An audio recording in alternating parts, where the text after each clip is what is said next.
and welcome to this final first look exploring session looking at Pelopidarum Secunda, variously retitled Pelops the Next Generation or The Fall of the House of Pelops. We haven't quite decided yet. I mean, seriously, you can't advertise the show with its title as it is. It's just not on. So, answers on a postcard for alternative titles there. Put thoughts in the comments. Go on. That's what comments are for. So we are going to finish with Act 5. We've spent 3 sessions going through this. It's a weirdly structured play. It's really interesting because it's nicking bits from different plays and different texts. We were in sort of the midst of Sophocles' Electra. I'm not sure how much of that we still have left and how much diversion is there, and whether it's going to go to some Seneca or some other sources as well. This play is doing lots of interesting work, mashing some sources together. So that's something we'll get more to grips with further down the line. At the moment, I'm not looking over my shoulder at sources and footnotes. But to get to grips with the final act is this wonderful room of readers, and today reading Orestes, and one of the chorus youthi is... Hi, I'm Greg. Looking forward to seeing how this one deals with the ending rather than how it ends. And reading Leucothea, Aegisthus, and Pythia is... Hi, I'm Tom from Brighton. Reading Electra, a chorus, and Lysani is... Rachael, actor on the East Coast. The coastest with the mostest. And reading Euribates, Heliodor, Cytemnestra, and Timar is... Lynsey, in another fabulous East Coastal place, Kirkcaldy. Reading Pylades, and the Epilogue is... Isaac Graham, actor on the East Coast! East Coast is the Beast Coast. And I'm your host, Robert Crighton, who is vaguely in the east, but not really close enough to the coast. Quite a long way from the coast, even though it's still technically there's no coast really. It's quite inland actually where we are. Not quite what you might call landlocked, because the county isn't landlocked, but yeah, quite. Lots of fields. There's no sea. There's a river, if that helps. Anyway, moving on. Act 5. This text has never been edited I believe in modern times. It has been transcribed by the wonderful people of the Records of Early English Drama. That is available online. There will be a link in the show notes. But as I say, we haven't got a modern edition, so there is almost no punctuation at all, and what there is not necessarily very helpful. And we have lightly tidied up some of the original spelling, but all sorts of things will be here to trip us up. So hopefully we're going to smooth over the cracks, and it's all going to be fab. But don't blame us if we go there, because it's sort of written out that way. Anyway, Act 5, Scene 1, if indeed that is what it is. Because scenes are sometimes not in the right place. Enter Orestes and Pylades. Now, Pylades, I have performed those rites, those ceremonies at my father's tomb, offering my hairs a present of small worth, powering 2 bowls of sweet and pleasant wine, 2 bowls of lukewarm milk for sacrifice. I powered then 2 bowls of sacred blood, the blood of oxen slain in sacrifice, which I poured out in token of revenge upon Aegisthus and the adulteress. Now let the sacred tomb wherein he lies preserve his body from all violence. Let it be light upon his sacred bones. Let not base earth oppress his royal corpse. Let it be covered still with fragrant flowers, for in the flower of glory he was lost. Stand, Hermes, and with thy slaughtering sword destroy all those that would it violence. As for his ghost, his sacred hallowed ghost, which walks about the sweet Elysian fields, enjoying bliss and perfect happiness. The great reward only of virtuous men. I trust upon his favourable aid, whilst I revenge his cruel, bloody death. And naught remains mine only trusty friend that but that we straight perform what we intend. Enter Eurysthenes. Safety to my good lords and good success. May I beg one word of Lord Pylades? Grave sir, you may. My dearest lords, dear friend, oh, that you knew how far I do depend on your assistance wholly in this plot. Courage to kill Aegisthus needeth not a stranger, and a bloody tyrant hated with common hate, who is not animated?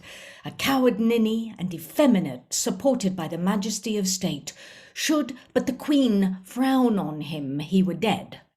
For you might save the cutting of his head, 20-1, his head lies in her lap. The fittest block may for beheading hap. There cut it off, and with the more disgrace his staring eyes may stare up in her face. But here's the point that I fear most of all. Orestes fears to be unnatural, to be the shedder of his mother's blood. And I fear nothing but this motherhood. Nature that moves him while we time protract will move him more in sight and in the act. But if she live, and though Aegisthus die, then look for worse, and then worst extremity, for she that killed her husband conqueror, for to enjoy that vile adulterer, bought with one death, will keep it with another, and will forget the argument of a mother. Well, let Orestes look to it. I advise him. Too late to help if one the guard surprise him. Now, good my lord, I trust on your direction to make him shake for all his child's affection. Kindness in anything besides it, but in revenge I no ways can abide it. She as no mother nature doth him beguiled. She takes him to be dead and not her child. I promise you she should be a dead mother, were it to me as it is to him. Put him on fire, my lord, make him forget nature, this inward fawning, fainting let.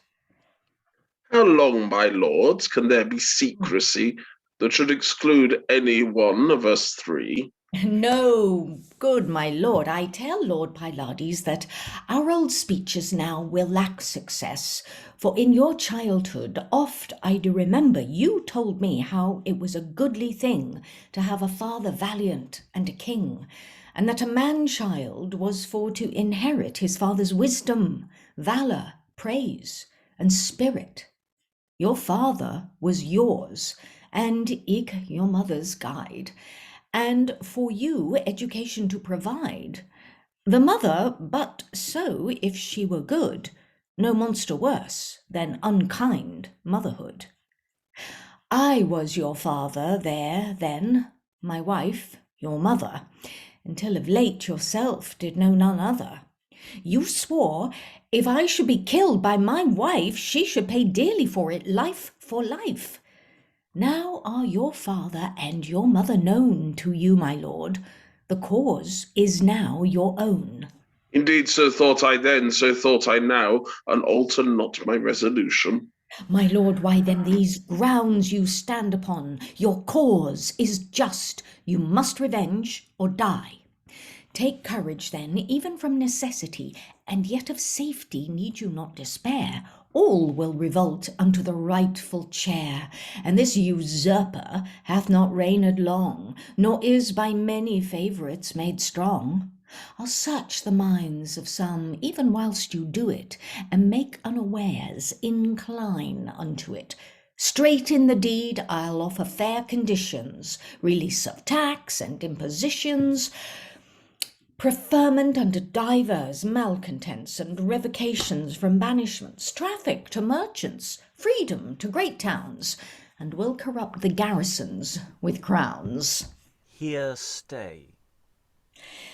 My lord Orestes, methinks out of your eyes some cloud of doubt and question doth arise. Why are you not resolved? I know you are. Why then be secret? Take no fonder care. Discourse it not, but go and execute it. Kill them both first, and then dispute it. Not at all.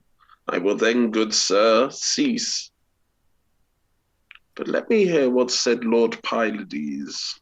And exit Eurysthenes. But we're going to pause before we hear what Pylades has to say. Eurysthenes was the one who earlier popped in to tell Clytemnestra that... was that the one? Was that the one who's the agent of the...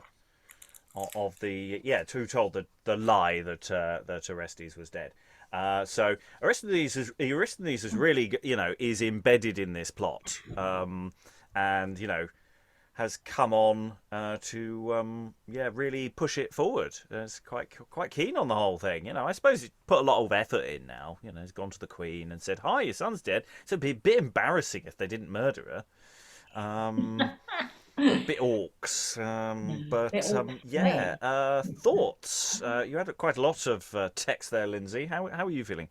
Yeah, no, good. I thought that was quite a fun fun bit of text, and interesting kind of opening image of the person you need to kill is no doubt got his head in your mum's lap. So why don't you kill him there and then? So his horrible dead eyes are staring up into your mother's eyes, and then you can kill her too.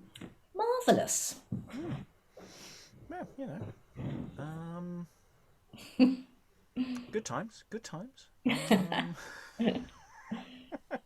It seems this whole the placement of this and how this functions as a sort of opening of Act 5 is sort of going, haven't we been here before? It does feel like surely we've made this decision by now. So yeah, It's interesting. We still have more of this. I'm just wondering whether bits of this are misplaced. You see, as if I'm wondering. We had this yesterday, where suddenly we're going from one bit of dialogue, which is quite, go to your room, and then suddenly going, "You character we haven't seen for half an hour, I will murder you," and it's going, yeah, maybe there's a slight ordering error issue. Other thoughts? Anyone got any other thoughts about this as we sort of just get ourselves back into the room?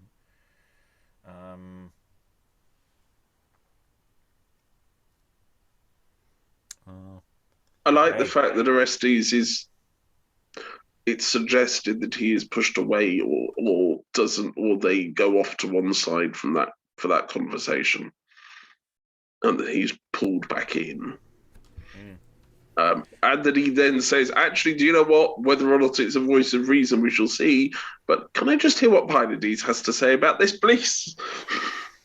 Yes, I'd like to hear more from another viewpoint, because I don't think we've heard much from Pylades so far, have we? We heard a bit from him. Did he say a lot? Bits and pieces, but nothing major yesterday. Yeah. Not Tuesday, sorry, not yesterday. Yeah. The other video, for those who aren't watching it. Yes, the video that got released yesterday, even though not necessarily recorded in a chronological fashion. Sorry. We're in the past. You are in the future. Anyway, any other thoughts? Because otherwise we'll dive further into the scene, because Eurysthenes has exited. Orestes, we have, just before we go forward, we did have, again, we've got this weird stage direction, and we've got this weird stage direction in another play we've been reading recently, and Satire of the Three Estates, which constantly has this reference of pausing. And here we have this constant stage direction of here, stay. And we're not quite sure what work this direction is doing. Is it just simply to dramatic pause? Is it to slightly change indicate a change of direction? Is there something, some physical action that might need to be going on here? What work of action is it? I don't think we necessarily need to come up with answers, but Liza maybe has one. Well, I've only been here today, so I can only speak to this particular case that's in front of me, but it does seem to indicate a change of thought. That if they gave the actor the speech without that direction, the actor might not, depending on how much time they had to prepare, the actor might not catch that change of subject. It seems that he pauses to look at Orestes' face, or pauses to wait for a reply. Lynsey? Yeah, I totally agree. I was thinking he's sort of Eurysthenes has had this sort of, I'm going to do all of this and it's all going to be great. And then it's like he catches, oh, actually, Orestes looks a little bit uncertain. So it's quite a gear change. I could even imagine that, Eurysthenes was kind of, heading off the stage in great triumph and then suddenly goes, oh, hang on a minute. You don't look too happy. What's going on? Forget it. Don't worry. Just do it. Mm. Yes, because Orestes says, I will then, good sir, cease. So... Cease what? Is there something physically going? Is he crying? Is he? No, that saying stop telling me. Stop telling me what to do. I think it's doubt not at all. I will. Then, good sir, cease. But stop talking and let Pylades talk. Basically. I think. Yeah. It's a question of the importance sometimes of punctuation. Yes, we shall dig into that further another time. Anyway, let us go on. I said we would, and then I didn't. So exit Eurysthenes, and Pylades takes up the cudgels. Lovely Orestes, dearer than my life, or aught that can be precious in mine eyes, whose mind, whose mouth, whose tongue and all is mine, because mine heart agreeth all with thine. I cannot choose but like what he hath said, and to perform it promise all mine aid.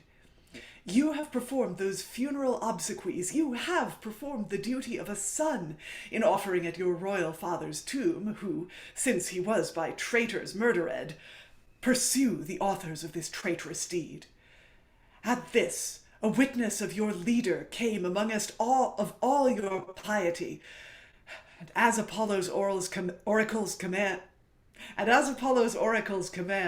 and duty bindeth you to execute, so do and make it known to all the world that Agamemnon in Orestes lives. Go with good speed. God send thee good success, and prosper thee in all thy busyness. Oh, that these things were fully brought to end, and they repaid just vengeance for their deed. That I might see thee rule this happy town, this fair Mycene, mirror of our Grecia, that I might see Orestes crowned king. My dear Orestes, that were an happy thing. Thanks, Pylades, for this thy gentle wish. See how our minds are always linked in one.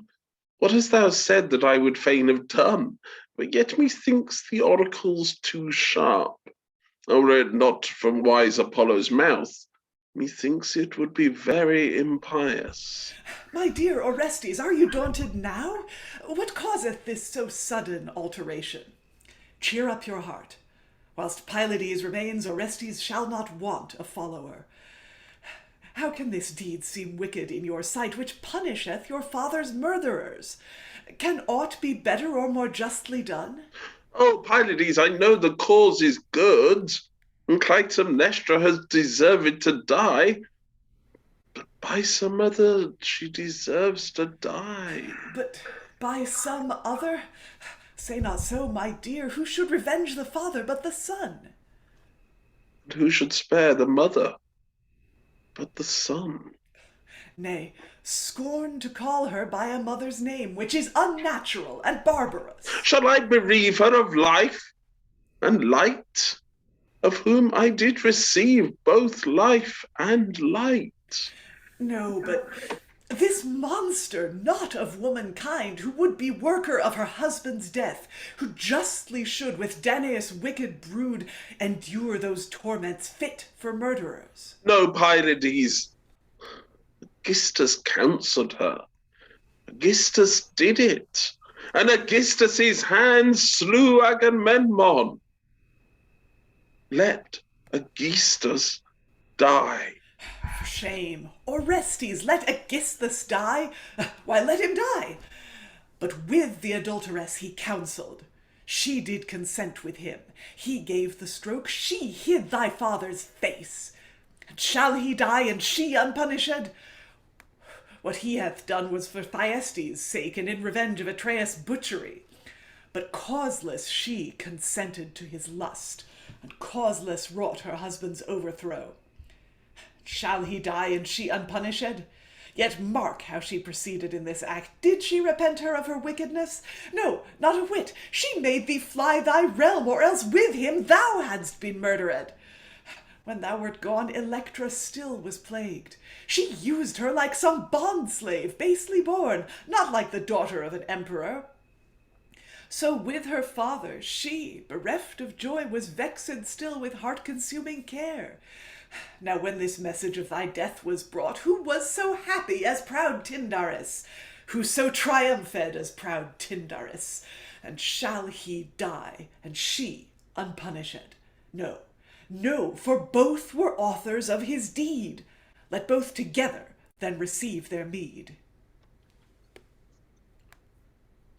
Let them together both receive their meed. Unfortunate Orestes, impious in this act, whether thou dost or thou dost it not.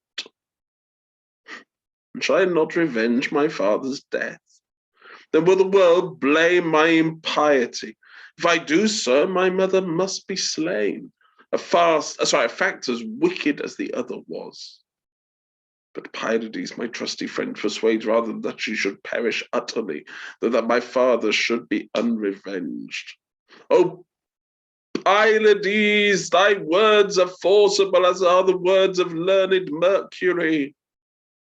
Our minds in all things heretofore agreed, and so shall they break, and so they shall continue evermore. I will not break so short a bond of love. Apollo bids me to revenge his death, so doth my friend, my dearest Pylades, whose words to me are more than oracles. Then let her die with her adulterer. Let her not live, since Agamemnon's dead. And since they both have hurt us many ways, let them together end their wretched days. We enter Eurysthenes. What means you, Lord, by this so long delay? Time and occasion quickly pass away. We still expect some good occasion that we may work without suspicion.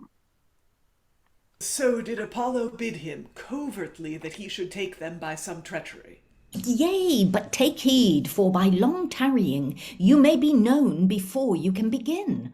Work closely, so that none your purpose see, for so you may be taken suddenly. I warrant you, none knows our being here, for all persuade themselves that I am dead. Yet shortly they shall find it to their pain that I, Orestes, am returned again. And be it so, for time makes all things known, and if by time your fact shall be revealed, and be laid open to your enemies, great danger then shall fall upon your heads. For as you thought to catch them in your snare, so other sleights will they for you prepare.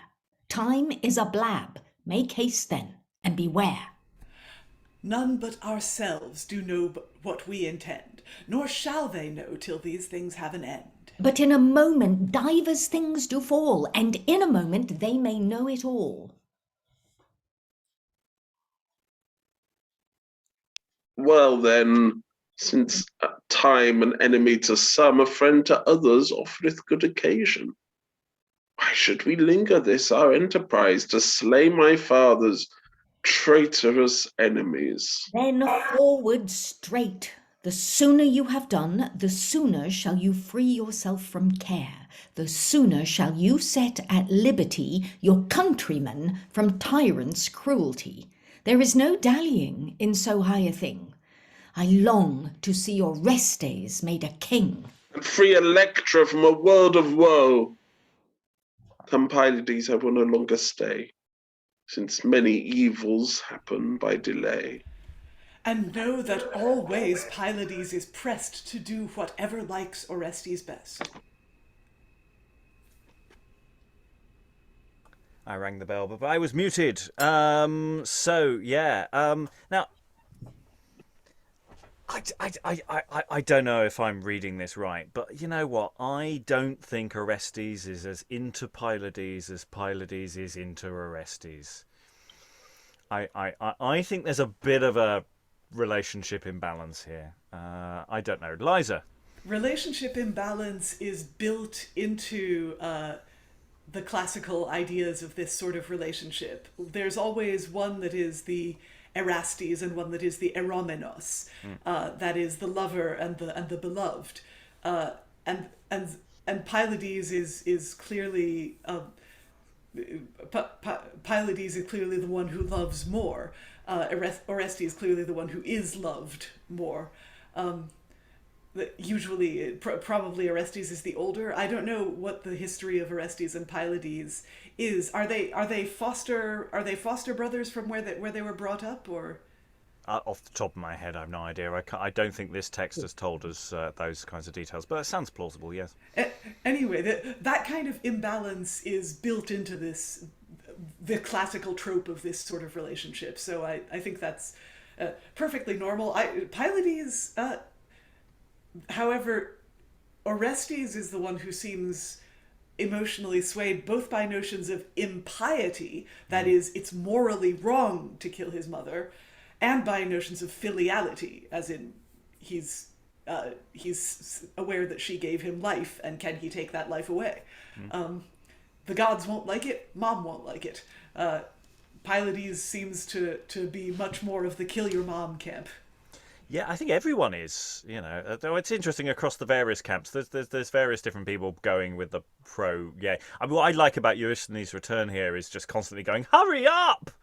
You're going to do the stabby. You're going to do the stabby thing now." I spent a lot of my time just going, Orestes, throw him a crumb.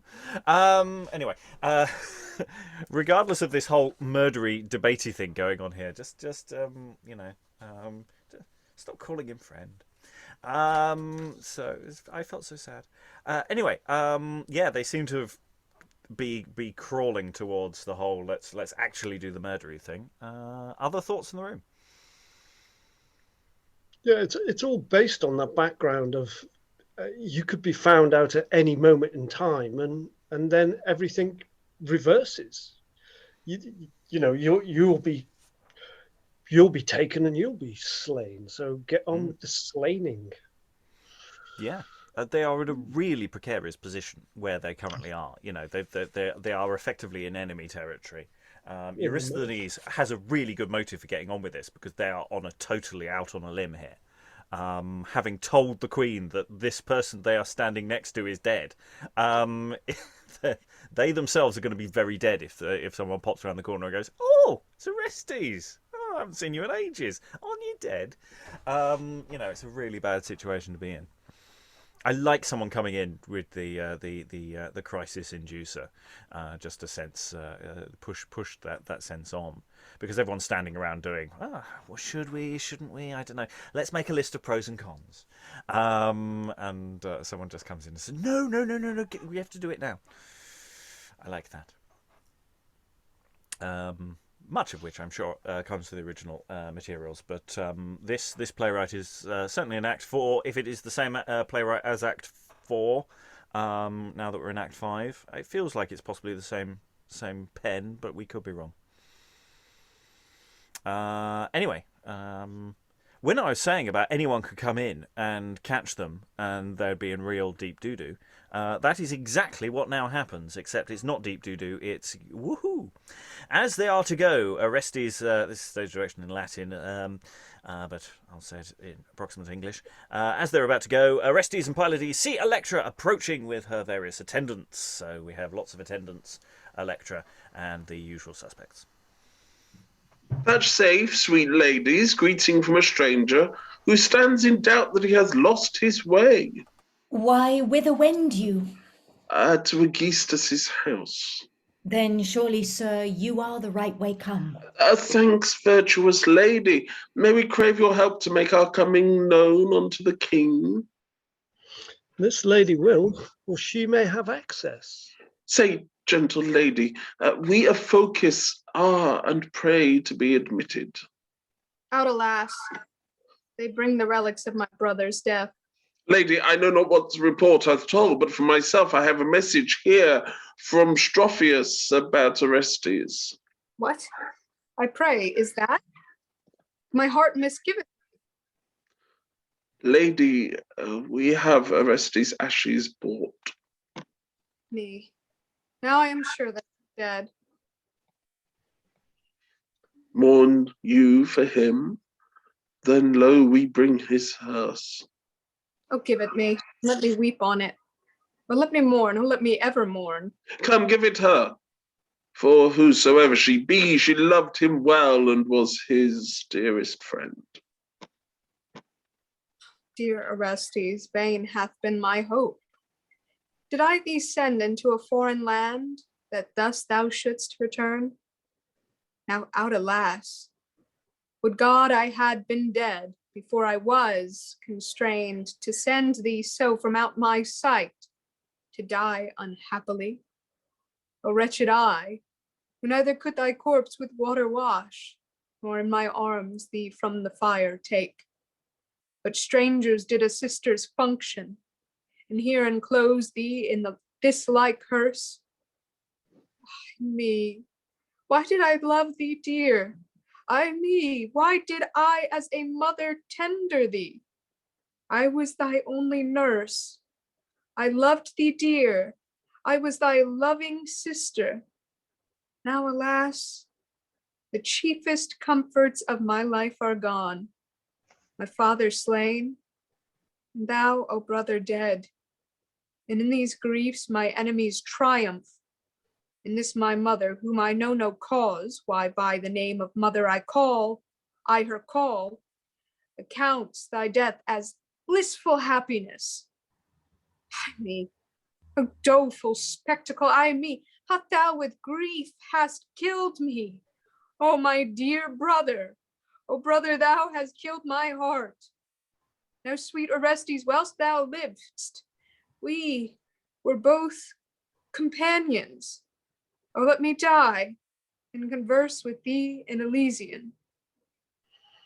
Thy father, O Electra, mortal was. So also was thy brother. Leave to weep, leave to mourn. Things must needs be so. No longer can I now contain my grief. Oh, what Melpomene will tune my voice to tell the woes of this my grieved heart. I pray what sorrow may be done to grieve. Are you the noble lady Electra? Yea, that distressed lady, out alas. What mean, I pray these sad and doleful plaints?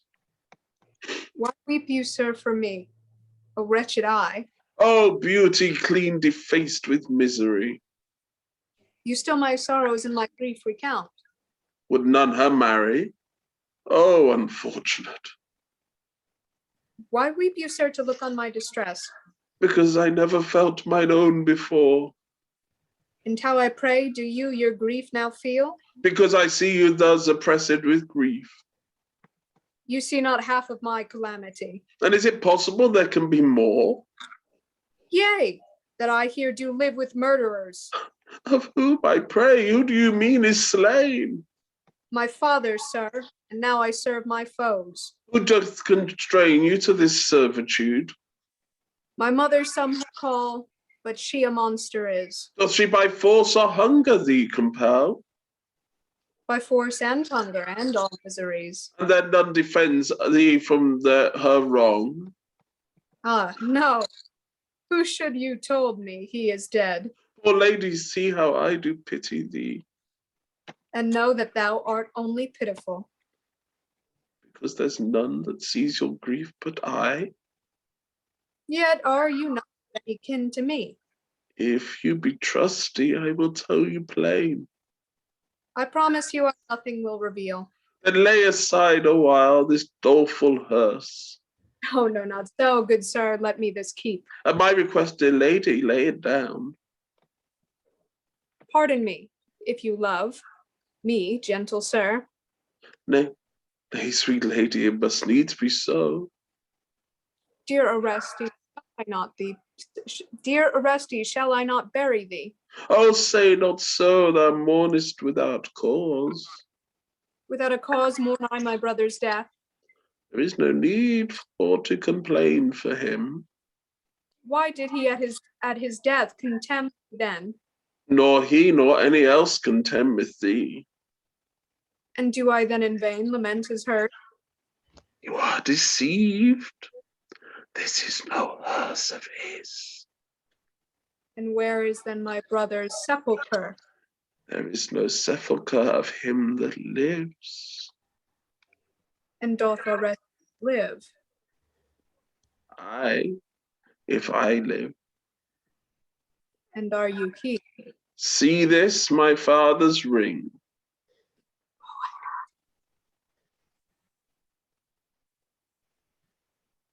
Oh, happy day. Oh, joyful happiness. Oh, pleasant word. And are you he indeed? I am. Oh, my dear sister Electra. Have I my sweet by the hand? You have, God grant that you may have him still. Dames of Mycenae, dearest dames, behold, my sweet Orestes is alive again. Yea, yea, we see him, O thrice happy sight! The tears for joy do from our cheeks distill. Good Lord, and is it possible I ever should my dear Orestes see? Let not your joy be so immoderate, lest that it to grief be suddenly turned. Who when she sees this joyful happiness, unlooked for, would not with me rejoice? I came, Electra, by the gods' command. For that I do a great deal more rejoice. I fear this joy of yours will us betray. Sweet brother, I have mourned long enough, and fortune now begins to smile again. Oh, let me joy, good brother, let me joy. Time doth serve, you may rejoice at will, but now leave off and tell me where I may be best revenged on these adulterers. Dear brother, hardly I leave, but yet, because you bid, who first did make me joy, I will repress it to my utmost power, and fear you not, so deadly do I hate my mother and the foul adulterer, as I could well endure 10,000 pains to smother up my joy, nay, even my breath, so that I may revenge my father's death. Well, forward then, Aegisthus is abroad. My mother is within now, courage take, and make the famous to posterity.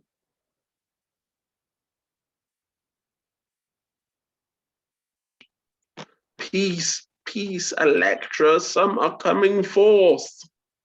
Yea, men of Phocis, go into the house and do the message of your sovereign lord. My lord Orestes, you forget yourself. I kept this door, else you had been betrayed. The house might hear whatever you have said. Now I beseech you, be more circumspect, and make more haste. Delay may all detect. Are all things quiet then within? They are. I warrant now there's none will you mistrust. What did you tell them I was dead? I did. Did they rejoice? That I will tell anon. Now go you in and justly be revenged. Brother, who's this? Reverend Eurysthenes, my nurse, my father, and good counsellor, committed unto him by Stropheus. From him I have received my education. That I am now Orestes is his gift. Kind sir, receive all thanks and reverence and humble service of a maiden poor, by whom I do enjoy my dearest brother. In you as in my father I rejoice. Thanks, noble lady. Farther compliments, I must entreat you pardon me a while. Who is this? The queen, that wicked dame? Dun dun dun. Enter Clytemnestra. Yes. So we have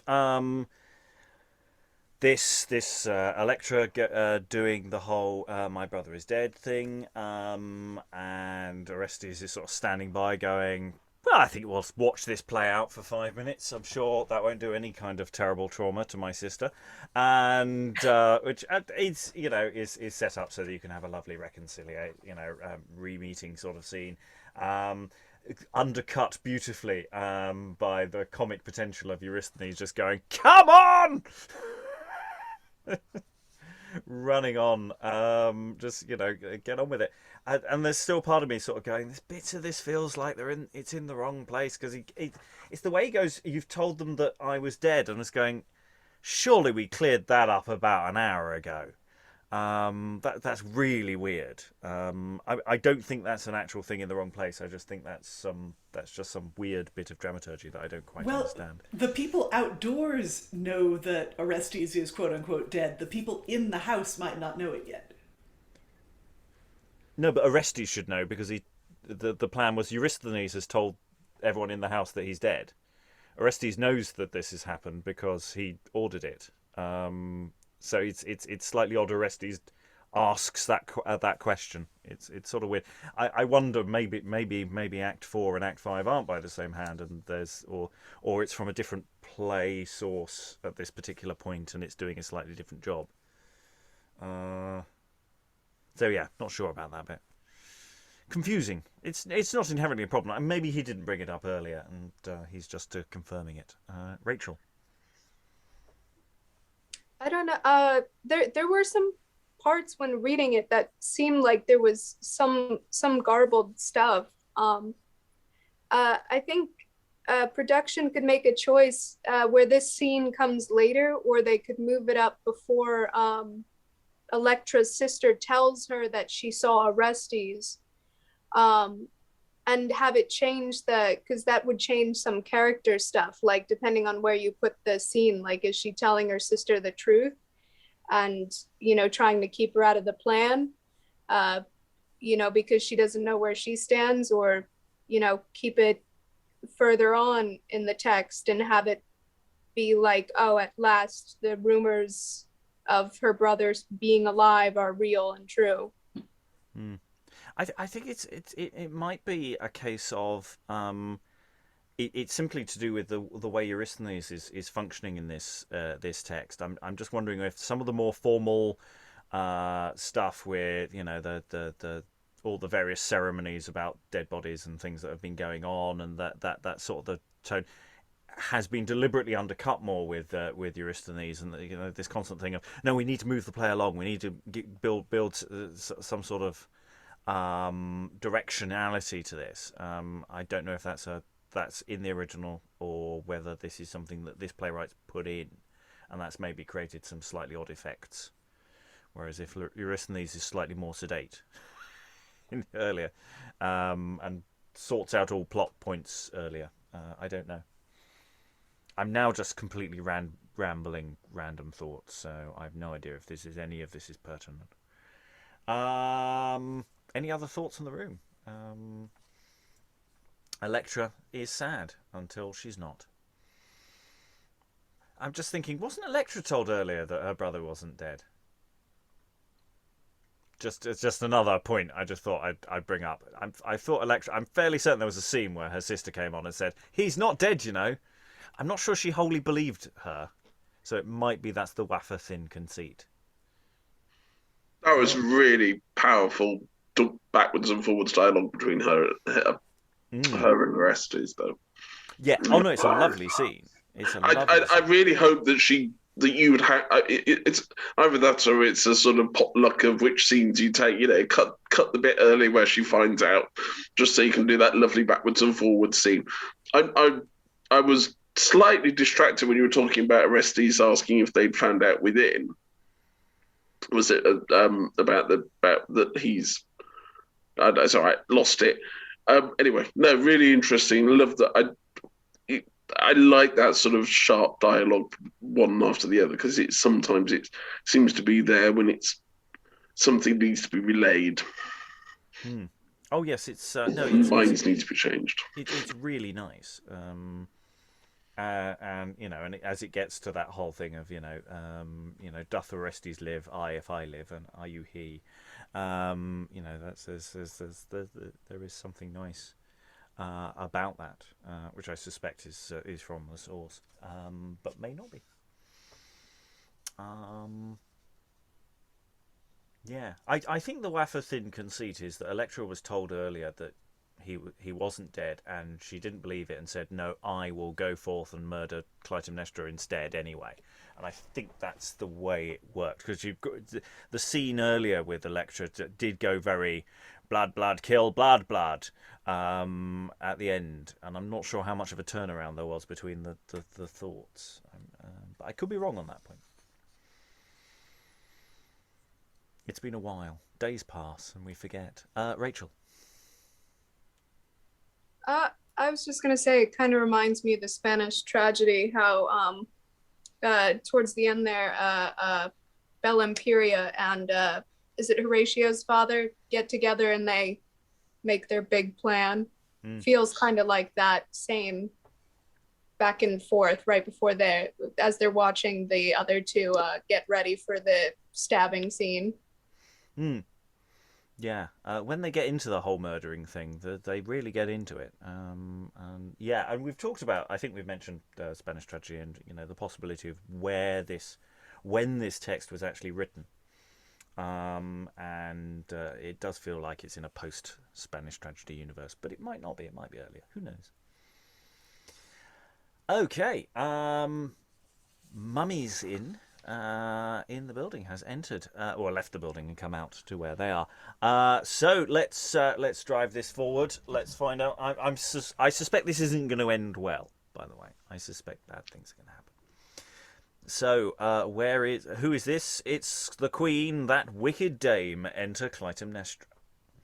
It is. Then stay Orestes here and be revenged on her cruelty. He cometh to her and doth obeisance. Please your grace, we come as messengers from Stropheus to tell you happy news. Welcome, good friends. What is the news you bring? Oh, your son, whom you did always fear, is dead. Alas, how chanced he so untimely dead? Now give me leave to speak of other things that are concerning both your state and ours. Hereafter I will show you all the sum. Let it suffice that he is dead, and here, behold, with us, we have his ashes brought. Oh, let me weep and wail upon his hearse. See, how pity wounds a mother's heart, whom I most bitterly alive did hate, now being dead, I cannot choose but wail. Oh, my Orestes, sweet Orestes, now I do repent I ever was so cruel. But let these tears appease thy angry ghost, nor let that direful vengeance fall on me, which now my guilty conscience doth foresee. Leave off thy feigned tears. Orestes is not dead. I am Orestes' mother. I am he. Mother? False, disloyal, treacherous, cruel, unnatural, foul, adulterous. To call thee mother, 'tis too kind a word. Why couldst thou, monster, so thy husband slay?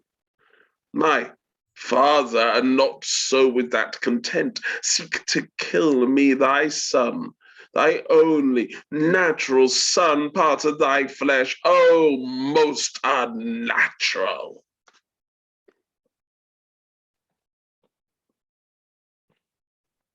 Remember, brother, to me. Aye, O cruel dame, O beastly wretch, why didst thou rage so tiger-like on her, wounding her grieved heart with cruelties? Fie on thee! Fie, my soul abhors thy looks. I me, alas, I do confess I was too cruel. Now I pardon crave, good son, for once let me his pardon have. No, monster, no, I will not pardon thee. Yet let these tears move thee to pity me. Crocodile tears, tears of hypocrisy. Oh, by those pains. You mean my father's death? No, no, not anything shall pity move. Thou hast deserved to die. Then Clytemnestra die and end thy life, and this thy cruelty. He draws his sword and offers to strike. What? Should I kill her that gave me life and for my sake endured so many pains? Ah, no, Orestes, sheath thy sword again. But brother, hear you not father call? Revenge? And doubt you then? Oh, call to mind, she would not pity him.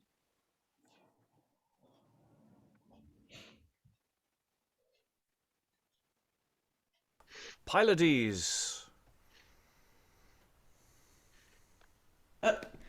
Strike!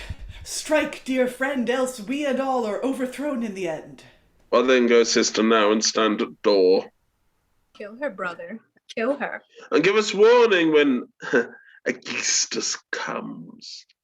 And you, dear friend, be ready with your sword, and when he comes, see that you succor me. Ay me, ay me, ay me. See, Clytemnestra, this revenging sword. Ay me, ay me, ay Thus, me. oh, sorry, thus didst thou kill my father. Out, alas, wilt strike this body wherein thou didst lie? This receptacle of adultery. These paps that gave thee suck for pity cry. Those hands that killed my father do deem. He kills her. Now I, Electra, have performed the deed, for she who so long have injured thee is gone. Rejoice, rejoice, now is the happy time. Now do the calends of our bliss begin. God bid some come and take her body in. Go, go, good day. Stand not amazed here. Now just revenge hath lighted on her head. Sweet brother, how do I rejoice to see revenge upon so cruel treachery. She looks in. But here Aegisthus comes. Now courage take. What? Is Aegisthus come? Then Pylades and you, my mates, put up your swords again. We must awhile our greedy rage restrain. Enter Aegisthus. Where are those happy messengers of joy? Lo, here we are, Aegisthus, here we are, that bring the tidings of Orestes' death. Are you the men? Now welcome unto me. But is Orestes dead? Oh, happy news. He is, and his body lies within. Will your grace see it? We will follow you. No. Electra, open wide the doors and let the carcass straight be hither brought. They bring in Clytemnestra. Is this Orestes? Oh, how nature strives and forceth tears without my heart's consent. Come away, come take away this covering a while, and let me weep upon my cousin's corpse. You being the next of kin must do it yourself. Yea, it doth belong to me indeed. He uncovers her. What do I see? Oh, doleful spectacle. Oh, cruel murder of my dear queen. Vile caitiff, hath treacherous Stropheus thee sent to kill my queen? Well, I'll go and be revenged on this your treachery. Nay. He offers to. It's quite important. Yes, I apologise. He offers to go out. Nay, stay, Aegisthus. We must take with thee first. Thou didst cruelly my grandsire slay. Oh, gods, is this Orestes? Yea, it is. Thou foully hast defiled my father's bed, and then most treacherously did murder him, and afterwards did seek to slaughter me, and vexed my sister with thy cruelty. I did, Orestes, nor I it deny. Fire caitiff, for thy wicked circady, thou on the point of this my sword shalt die. Yea, let the highest Jove rain down from heaven, fire and brimstone on thy wretched head. Let hellish hags come from the lake of Styx and tear this heart. Let all the torments there be laid on me. Let Sisyphus now rest. Let Tantalus be eased of his pain. Let poor Ixion leave his restless wheel. Let Belides their frustrate labour cease. Let vultures gnaw upon my guilty mind, and all these and other torments me befall. For I, Aegisthus, have deserved them all. There lacks but death. All this comes by and by. He stabs him. Then die, Aegisthus. Now, Aegisthus, die. Go, damned soul, unto the burning lake, and there in everlasting torments lie. I die, Orestes. Now I needs must die. Oh, happy time. And is Aegisthus dead? Now will I bathe myself again in bliss, and live in pleasure as I did before. I will go sacrifice unto the gods, and give them thanks for this my happiness.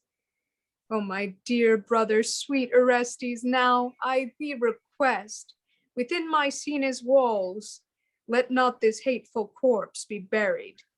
Yea, go, Electra, bid some take him hence and use him at thy will. I go. And some come in and take him away, and well, yeah, we'll get to the next part of that stage direction in a moment. Kill her, brother, kill her.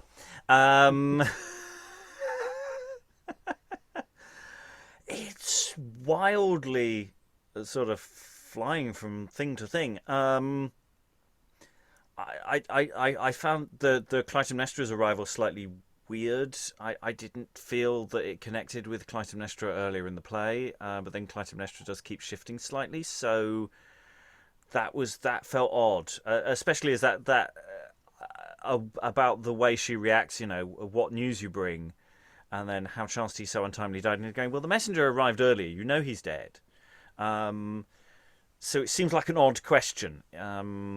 At that moment. So again, I'm starting to think that there are different things that have been put together that when you put them all together, they don't quite make sense. It's yeah. I mean, you can make it work, but I don't think it inherently does. I think it's a bit weird. Rachael. I mean, I think if it's repeated, then that could have been a private. You know what I mean? A private when she was told, like it's her, it's Electra, it's the messenger. It's very few people the first time we're told if you wanted to keep both. And then this time it's more public, because in the other scene she does say, even though I didn't feel a whit for him, a mother must needs cry for her son. And I think there's maybe some narcissism or playing the role of, she's playing the role that people expect of a woman, of a mother, to make herself seem guiltless and portray a certain thing of the poor widow with her poor dead son and all these things. But I think you could perhaps combine some elements of both of these scenes to make it more compact and do what we have in some other things where it's in the middle of court and it's a semi-public space and it's the family matters get wound up pulled into that public space. Yeah. And then when I say we get to the actual killing itself, and the dialogue goes full on melodrama, and it really doesn't hold back. And again, we had that with some of the killings earlier, in the play. Cassandra was slaughtered with some particularly fruity lines of dialogue that sort of leapt out at one. Die, raging woman, die, Cassandra, die. So they seem to be following that. Yeah, it's we get Aegisthus again. I like Aegisthus, actually. I have to say, in this play, he doesn't come off badly at all. I kind of feel it's a shame that at the end that he goes, I deserve everything I'm going to get. Because actually, I kind of like him to go the other way and just go, well, I kind of knew this was coming. It was worth it, no regrets. I regret nothing.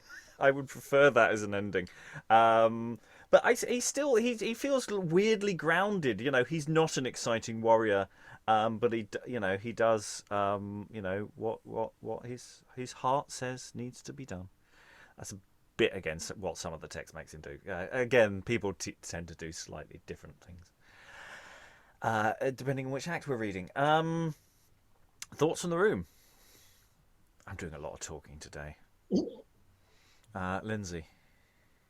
Just in relation to what you were saying about Aegisthus, but in a way, I know what you mean about how he ends it, but in a way, he's kind of going, it's like, I am the baddest, let all the baddest things happen to me because of how bad I am. So he does kind of retain a bit of that vainglory, doesn't he? Because we had this lovely scene with Aegisthus and Clytemnestra earlier, where they were talking about their fears and their worries, and it was really. And then we have him going, "Is Orestes dead? Oh, happy news!" I'm half expecting him to burst into song. Yes. Liza, I think you're waving. Well, just that Aegisthus essentially condemns himself, so 1 out of 2 people that Orestes doesn't have to feel guilty about. Because he's like, please kill me so I can go to hell and be punished for my epic badness, as you said. If you're going to sin, go for one of the really big ones. But this play gets Aegisthus... Sorry, Rachel. I'll be quick. This play gets Aegisthus out of the way very quickly, and it gets Clytemnestra out of the way in record time. Usually, they draw out the false news of Orestes' death to get her to incriminate herself, and then usually she gets longer to plead for her life. But no, they just, bundle her away. Anyway, sorry, Rachel. I was just gonna say, we've kind of had such a long, extended build up to this, and then they finished the deaths so quickly. And then also how the lines you were talking about with the die, Cassandra, die, and then the how Aegisthus gets this same sort of then die Aegisthus, now Aegisthus die. Oh my god. They're kind of camp lines, but I can't imagine leaving this and not having those lines stuck in your head. So I think that's something for this play, even if they're kind of camp, that you walk out remembering them. Yeah, and I mean, that is Liza's point about that this all sort of suddenly all these things suddenly happen. We have all this build up of other stuff, but we don't get. And we had this pretty much with Agamemnon. We had this pretty much with everybody who dies. There's a lot of build up that is slightly separate, but when it actually comes to the death scene, it's just the moment they walk on stage and stab. And walk on stage, stabbing with a bread knife, and there's no, it's basically it's the Shadow War. You spend 3 and a bit seasons waiting for it to come, and then it's over in a single episode, and you're going, hang on, what happened there? What happened there? Yeah, and then you have a ridiculously long final season where nothing happens. Anyway, I'm talking about something completely different, and that's fine. I'm not bitter. So, any other thoughts about the play that we're actually reading?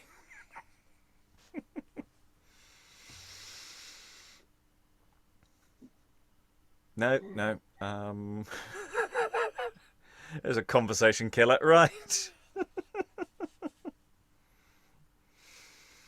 Okay, well then let's continue with the play. We've got a lovely stage direction coming up.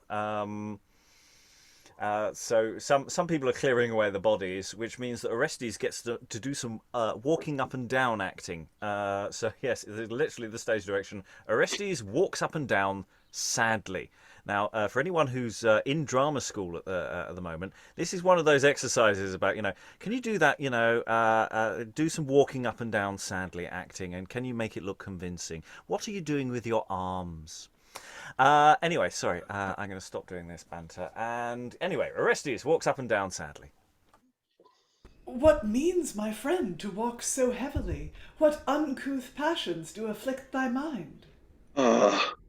That eagle of a guilty mind so gnaws my heart with care and griping grief, that no Prometheus tied to Caucasus did ever feel such dire dementing pain. Did I my mother slay? O wretched I, O wickedness, O beastly cruelty! Was it these eyes that saw so many tears? Was it these ears that heard so many prayers? Was it this heart that would so cruel be? Was it these hands that wrought this treachery? Oh, eyes gush forth into a stream of tears. Tears never cease. Oh, ears forever hear the howling cries of my lamenting heart. Heart still lament and damn these cruel hands. Hands rip the bowels for murder. Murderer, eyes, ears, heart, hands, and all in one agree to be revenged on my cruelty. My dear Orestes, causeless is your grief. What you have done the gods commanded me. You have revenged your father's guilty death, and saved yourself from harm. So greater cause is to rejoice than grieve your foes are dead. Then, sweet Orestes, be not thus dismayed. It troubles me you are so ill apaid. Oh, Pylades, Pylades, oh, my dear friend, how shall I escape the vengeance for this deed? O cruel deed, O thrice accursed I, accursed wretch that didst thy mother slay, mother that gave thee life, unworthy now to live for this. Now shall the angry gods send threefold vengeance on thy villainy, and all thy father's sorrows multiply in silent night amidst thy quiet rest. The hellish fiends that march invisible, meeting thy guilty mind with threatening look, shall strike a terror to thy panting heart. And in the day when all things else rejoice, and last the sweetness of the gladsome light, thou shalt in darkness set thy whole delight. And that same tender nurse of man and beast, the sun, whose moving and whose influence causeth a life in every living thing, thou, like thou like the people scorched with his beams, ungratefully and causelessly shall curse, saying it's he that sort of burn thy heart, when only sun is causer of thy smart. Alas, and well away! How shall it be that causelessly the gods should punish thee? See, Pylades, where justice comes from heaven, bringing with her a band of threatening powers to be revenged on bloody treachery. O sacred queen, and thou all-seeing eye, spare me, Pylades. My Pylades, let not him be partaker of my pain. No, Pylades, live thou, but let me die. I have deserved death most worthily. Ay me, my dearest friend. No, I will not now forsake thee. Peace, I hear them. Come, be ready with thy sword. There, strike, we are undone. See the hellish hag Tisiphone in ghastly direful manner hit apace. I am sure 'tis she. I heard her cry. The earth gapeth wide. Oh, fly, fly, fly, she comes. Away, away, what shall I stay and fight? She burns me with her torch. Oh, my Pylades, oh, mother, slay thy bloody hand. Aye, 'tis true, I do confess the deed. Here, take them all, mine eyes, mine ears, my heart, mine hands, but leave my Pylades. Aye, and take her low. Look where Aegisthus is, legions of devils follow him behind. What shall I do? Which way shall I escape? compass me about, I cannot fly. There stands Aegisthus with a threatening sword. There stands the Fury with an iron whip. There stands my mother with a firebrand. There stands the triple-headed dog of hell. Oh, when Aegisthus comes to strike at me, revenge, Pylades, revenge, behold, they come, they come, they come. Orestes, make thy way. Hew them asunder, let not one escape. Break ope the gates of hell. Pylades, I will go conquer Pluto. Come away. Come, Pylades, I can no longer stay. Highest Jove, how is it possible that fortune should thus suddenly be changed? O my dear Orestes, what hast thou done that so thou shouldst the gods to anger move, sweet friend? Even now thou greatly didst rejoice, and now with grief art suddenly oppressed. How hast thou wrapped thy Pylades in woe? Oh, that mine eyes were now two springing wells that never might be dried, but always weep. But why stay I here to lament in vain? Tears cannot bring him to his wits again. And exit, and we'll go into the choruses for Act 5, and we start with a chorus unnamed, and then our regular named choruses. Alas, prince in a most disordered humor, all Greece since is amazed at the rumor. Greece that lately cried, return, Orestes. Greece that lately cried, revenge, Orestes. Now may quickly repent thy quick returning, and may justly repent thy just revenging. Thus we wish for a thing to loathe it after. First we slaughter a king, then hate the slaughterer. Pull authority down to gain a madman. Better 'twere for a crown retain a bad man. Do not move a disease that force allayed, and disturb not a peace the city stayed. Crowns are frail, nor abide the safe removing, metals not to be tried to dear the proving. When for world's regiment the princely wits lost, 'tis dear experiment that hardly quites cost. Well, in these furious mishap the best is, that God send Pylades to guide Orestes.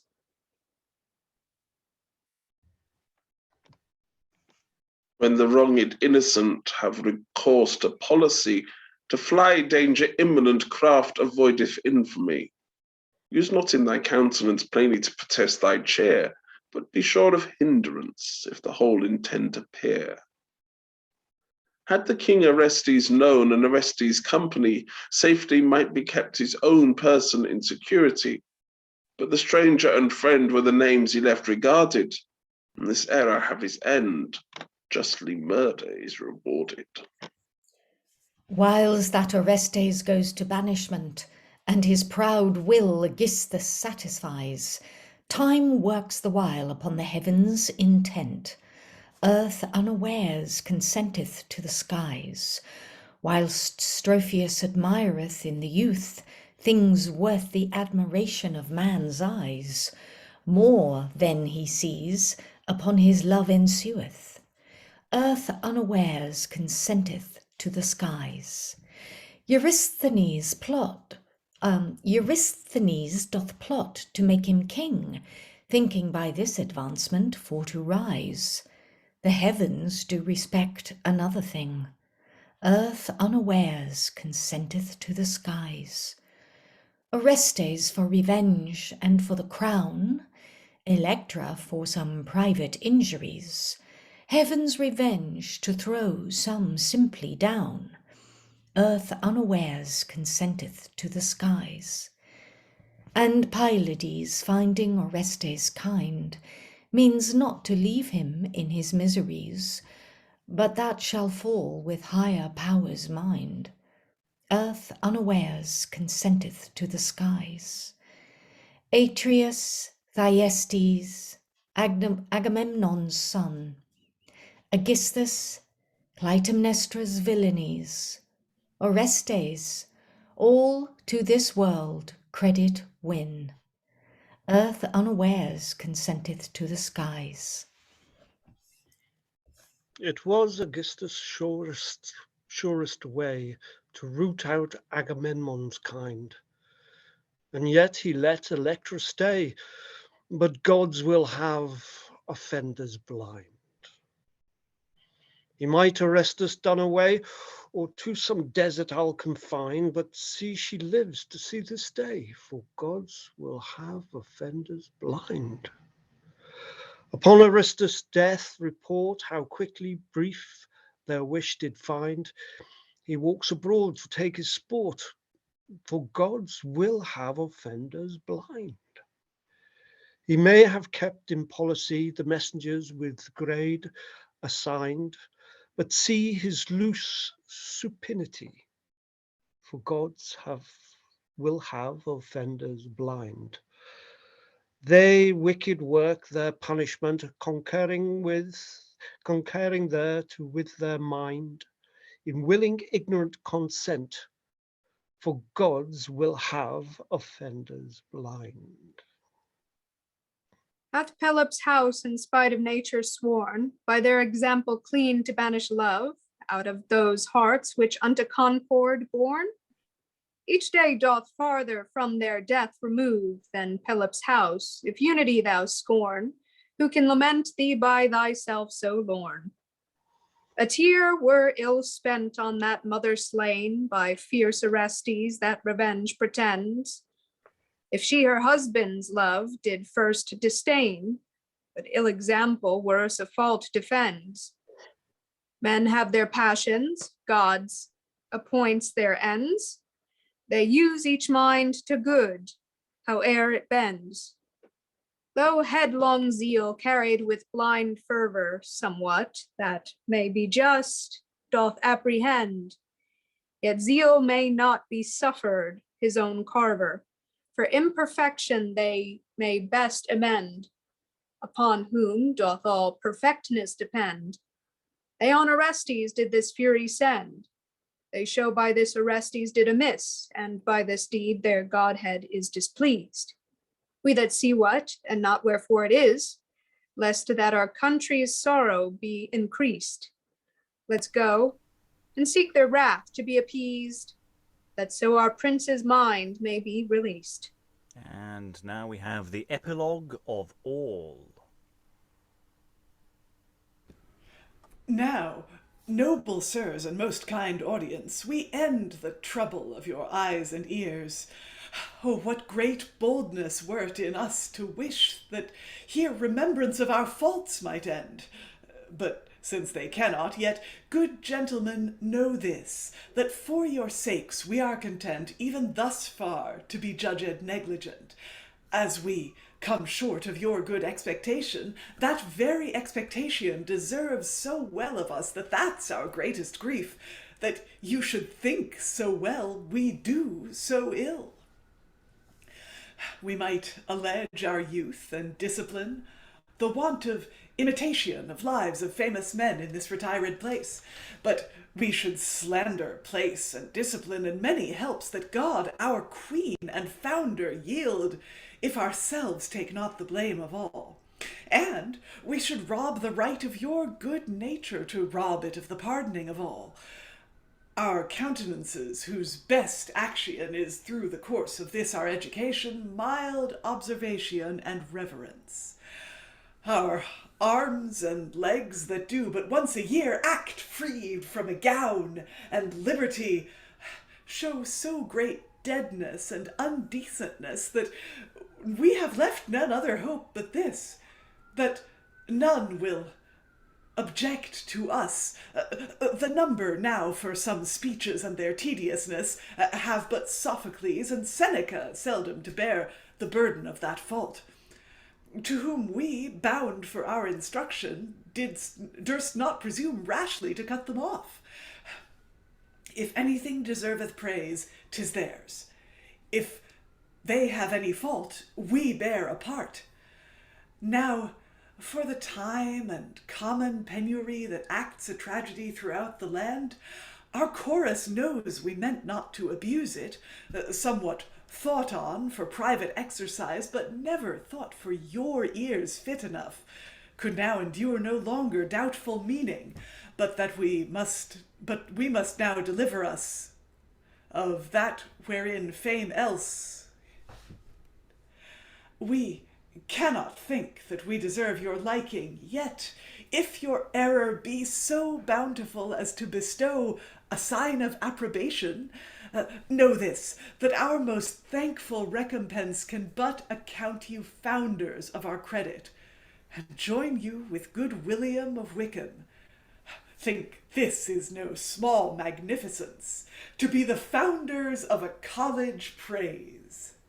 And the play ends. I find the epilogue fascinating because it's sort of trying to have its cake and eat it too. It's sort of going, well, Seneca and Sophocles, we just couldn't cut them. They were too good, but then it's sort of, if anything deserveth praise, 'tis theirs. If there's any fault, we bear a part. And I'm sort of going, well, yeah, quite a lot of the part if it's tedious. You've made the decisions.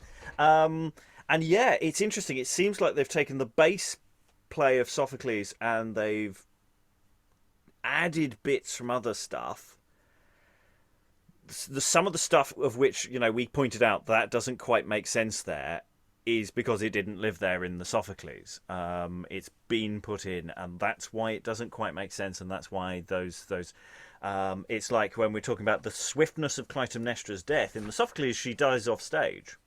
And that's possibly why the dialogue is also a bit weird at that point. He goes off, kills her off stage, and then they bring the body on for Aegisthus to see in the Sophocles. But here they're going to kill her on stage because, that's fun. But then obviously they have to sort of cover her up and take her off stage before they bring her back on again. So there's all... and all the stuff about... some of the stuff with Eurysthenes and Pylades at the beginning here doesn't seem to be there. It's so I've just skipped through, and so that motivation and some of the motivation, some of those things sort of dances in weird directions because of how this has all been put together. It's like they've just gone, yeah, we've got more stuff, we'll have all the stuff, let's put all the stuff into the thing, and it's created weird effects, all of which I'm quite liking in a weird way. But then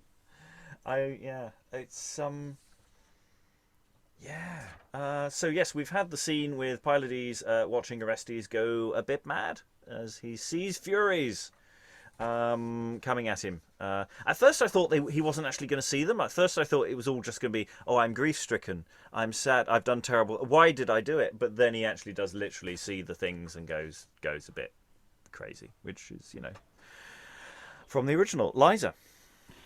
Well, yeah, I mean, being in the time we live in, being in the time this play was written rather than in Sophocles' time, having emphasized that this particular matricide is, by their lights, just, we now have to emphasize that it's generally a bad thing to kill your mom. That you don't kill her, even if it's in a just cause. You don't kill your mother and get away with it. Don't try this at home. And also, it means we get to have a mad scene, which is always a very nice thing for an actor to do. What's strange is that doesn't get resolved. We don't get the Orestes. We don't get the trial and Pallas Athena intervening and the establishment of the Athenian judicial system. That part. So the play just ends with Orestes mad, which is a much more downbeat ending, I think. I'm trying to remember. Hang on, let me just flick through because I know that so Sophocles' Electra doesn't end on that. It ends with Aegisthus being led unceremoniously to his inevitable death off stage, and that's where they leave it there. They don't go into this. The sort of hangover to go mad is very much part of the Oresteia, but the Oresteia has another play that follows on directly after him going mad. So he's run off stage, and then you have an interval, and then you have another play where they do what Liza just said. I'm wondering whether, they say Sophocles and Seneca. I don't know how much Seneca does these bits, because we haven't done them yet. We have only done one Senecan translation from the early modern. We have 9 to go, and we will do them. At which point we'll be going, is this bit? But otherwise, I'm sort of going. It's very Aeschylus. This bit at the end, it does feel very Orest Diary. Greg, I missed the Eumenides. I mean, excuse me, that madness. Couple of madness speeches were fabulous for Orestes. I missed the resolution that's given to in the final part of the trilogy. It just feels like you sort of suddenly the curtain slams down in front of Orestes and Pylades without anything. But then again, in some ways, for me, the Eumenides is a great resolution to the trilogy, but it's also an annoying one because actually you sort of do feel that Orestes shouldn't get that. you should just go mad and just be left in a corner. In some ways, I kind of like the ending of the Libation Bearers for that reason, but also I like the fact that it does resolve itself. It's felt like such a bitty play, but quite an interesting resolution. And I'll say it returns us to that question of, is this a continuing part of a saga of plays that these college playwrights have put together? Because the title could mean this is the second of our plays about the House of Pelops, or it could mean this is about the second generation and we're just covering this, because it opens in such a weird way. But we also sort of went the other way and went, no, thematically it sort of fits together and it sort of makes sense. But it does feel like the whole structure of this play has been put together by an awful lot of people who just like stuff and haven't actually sat down and figured out how a play works. We've got some really good bits. I really loved Act 4 when we were in it last time. I thought it was really nicely written. And bits of this felt like from the same author, but then bits of it felt like it wasn't. And I'm wondering how many hands were in this text. And, which of them really knew how to translate Greek? Because I'm suspecting a lot of the really good stuff is coming straight from Sophocles, by someone who knows what they're doing. But then I also quite like the really bonkers stuff. I quite like the comic strip dialogue that sometimes comes through. Die, hideous creature, die. It's I'm talking a lot again. Thoughts from the room. Wave at me, please. Please, dear God, stop me talking. Liza. Well, this is my only experience of this play has been Act 5, but I, it does, by not lingering over those plot beats that we mentioned before, it does seem quite nicely paced. The first scene with both Eurystheus and Pylades trying to persuade Orestes might seem a little long, but those speeches are nicely written and very nicely also delivered today by our excellent readers. And I do love the emotional note Electra brings in, that they're about to go in to do the murder, and she comes out, and they have that reunion scene before it can get done, and that you take care of justice, but you also need to take care of as it were emotional justice, and it kind of emphasizes that as horrible as it is, this is a family play. So yeah, I also like that the chorus have names. Isn't it nice that the chorus have names? That they're people? They gain names. It is interesting. At the beginning of the text, they're just chorus 1, etc. And then they gain these names, which are not wholly consistent in the text. They do, again, the names, and we're not 100% certain some of the names, the fullness of their names. But actually, also, the author does this with a lot of the characters, sort of peripheral messenger characters and peripheral members of the household, or just down as tutor or something, are given names. Everybody gets a name throughout it. And like we've name check again for Stropheus today, who we have met. It did actually pop in for one scene where he actually popped in and then disappeared again and was never seen again, but keeps getting a name check. So it is quite nice in a weird way. It was a weird scene, and it's eminently cuttable in many ways, but it seems to be part of what this thing is doing to give people names. Rachael. I mean, now that what did the first scene like of this whole play have to do with the rest of it? Because like I don't even remember how Atreus died or what went on there, but he doesn't show up. He doesn't show up. Oh, Atreus, he got stabbed. Yeah, they stabbed him. Oh, okay. Yeah, I know. It was about a week ago. I don't think it was this week. We killed Atreus. He turned up, and they stabbed him.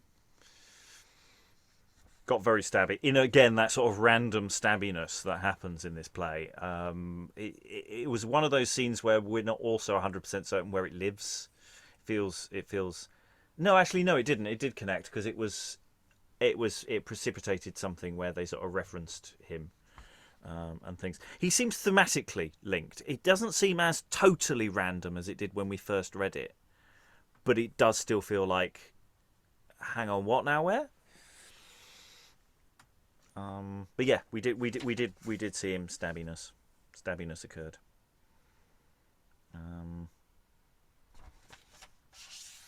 And to be fair, he was a nasty guy.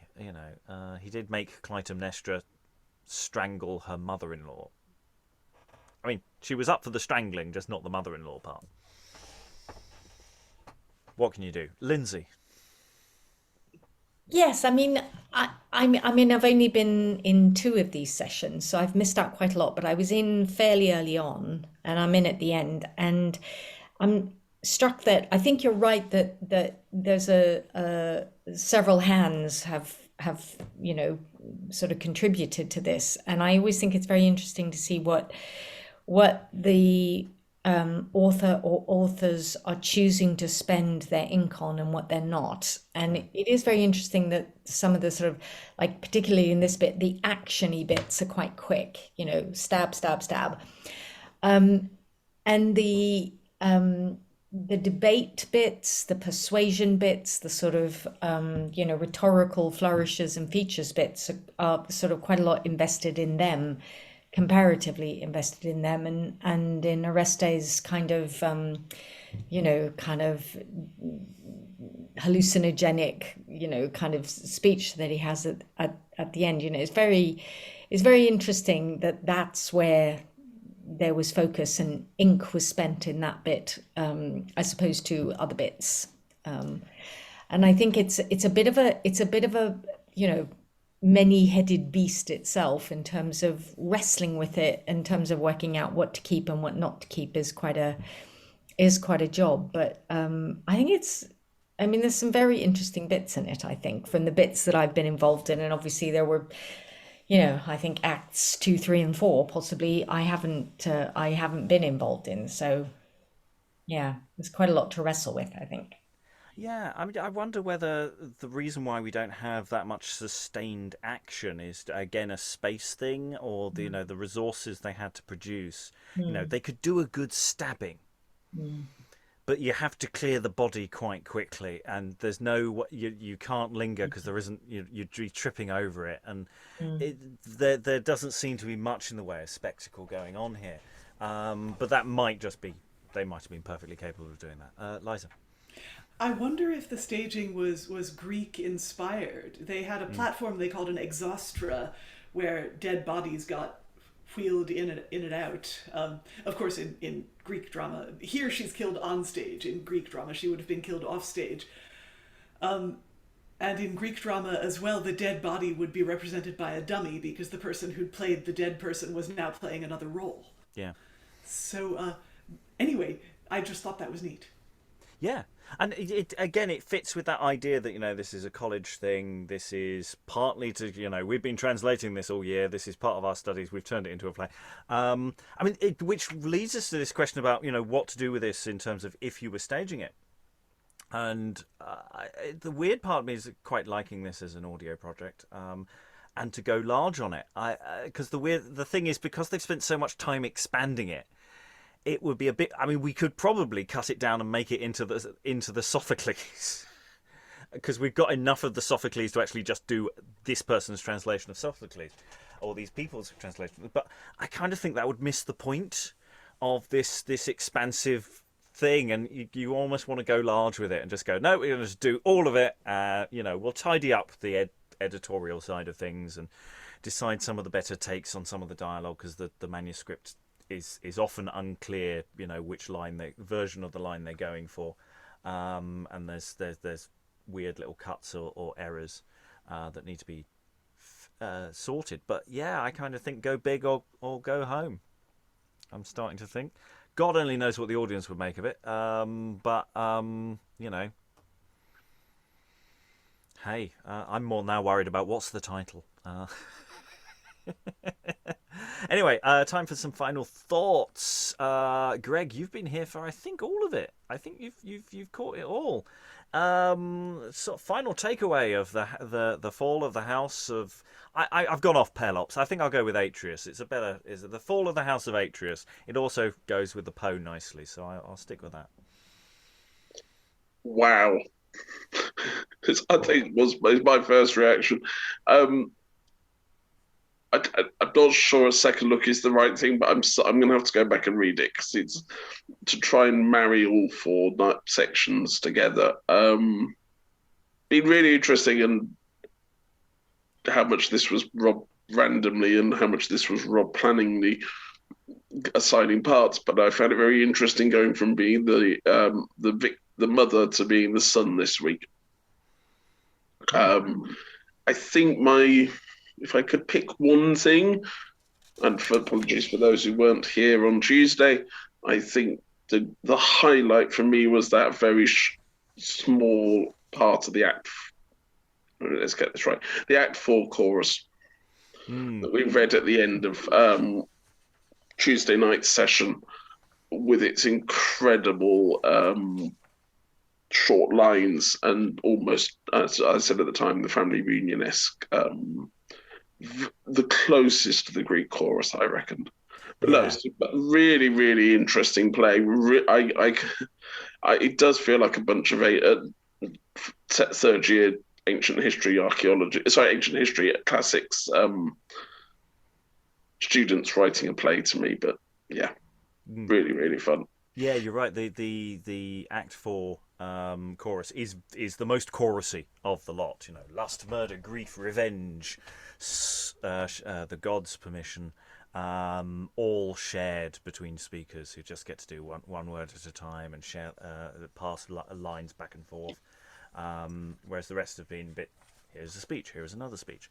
Tom, I think you've popped in and out. I think you've caught more sessions than not. Final thoughts? Yes, well, it's my first Greeky thing, so I enjoyed it very much. I still think it'd be better in a Scottish dialect, Agamemnon and all of that. Cassandra, come over here, girl, let me stab you. Tongs you bass and all of that. No, but I did like. I thought it was entertaining. So. There's been a murder. Lynsey, you've been here for, again, about 50%, I think. I think you've caught at least two sessions. Slightly less. I think I was here for Act 1 and Act 5. And there's been a week in between, if not a week and a day. And yeah, I haven't got a sense, a bit like Greg, well, no, not a bit like Greg, because he's been here for all of it, but just that sense of it just seems a bit unwieldy in my impression of it at the moment. Whereas, I think if I were to watch some of the sessions, I get more of a sense of how it operates as a whole.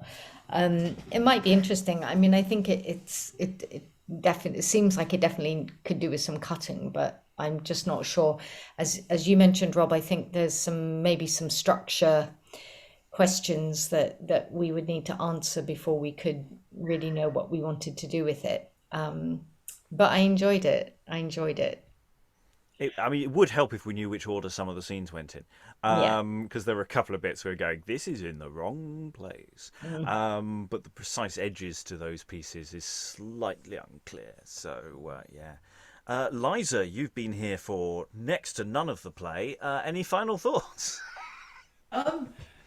Well, my final thoughts are very close on the heels of my first thoughts. I guess I have a final question, which is, for those who were here for the earlier parts, was there much, if any, reference to Agamemnon's sacrifice of Iphigenia? Yeah. Because I was surprised that Clytemnestra did not bring that up. Yeah, she did bring it up. She was very much. There was a lengthy discussion with Aegisthus about should we murder Agamemnon, and with other people as well about should this murder happen. And there's that thing of going, well, he is your husband, you know. Think of you've had children with him, and going, well, he killed one of them. Yeah, she does definitely bring it up. Yes, but she doesn't bring it up when Orestes is about to murder her. Orestes says, you murdered my father, and she doesn't give him the obvious comeback, which is that he murdered your sister. Well, you know, it's one of those things you think about on the bus after the argument, and it's just she didn't get to the bus. Oh man, while she's like waiting in line to take the ferry across the River Styx, she's like, God damn it! Yeah. But other than that, yeah, I find this a play that is well constructed in parts of the part that I have witnessed. And at first sight, I did find the characters engaging rather than off-putting. So, still better than William Alexander. Oh, don't be mean to William Alexander. You know. I'll be as mean as I want to that colonizing bastard. All right, don't mean to his plays. Mean as you like to him. That's fine. Spare the work and kick the author. Yeah. Rachael, any final thoughts? I agree with a lot of what Lynsey said. I'm kind of overwhelmed with this. Just the length of it. I mean, we've also had to spread it out across 2 weeks. So for that reason, I think if we could put it in the queue for the second look, that might. Oh, Greg's making a face on now. It would be quite a long second look. I do think it needs to be. It does need to be. There needs to be something taken away from it or shortened from it, because there are those moments of repetition, and that there's. I don't know. The chorus wasn't getting me on for some of the acts, but it's so long. It's just so long. Yes, I mean it is a long text. There's a lot of words, and it's more than enough for a long evening of theatre. I'm really interested to look at actually that can you massage any of those sort of structural problems about where some of the motivations just shift. They keep shifting when you go from a different. Clytemnestra's character does keep shifting, which is not inherently a problem. You can massage those edges. I'm also interested in how many other reasonably close Greek plays do we have from the early modern period. We don't have many. It's all it's Latin all the way in terms of translations. There's it's all Seneca and Plautus and Terence. We've done an Iphionysa translation, and of course that goes before this. So there's a part of me just going, oh, there's a little bit of a thing, where you can link these things together, maybe. But I don't know at this stage whether there's any or how much else there is that might fit within, say, translations or adaptations of Greek tragedy that we could do more with. I will know more probably by the end of the year, but at this precise second in time, I haven't really got anything else. We've just got a lot of Seneca and Roman authors to clear at this time, but I'm sure something else will come up.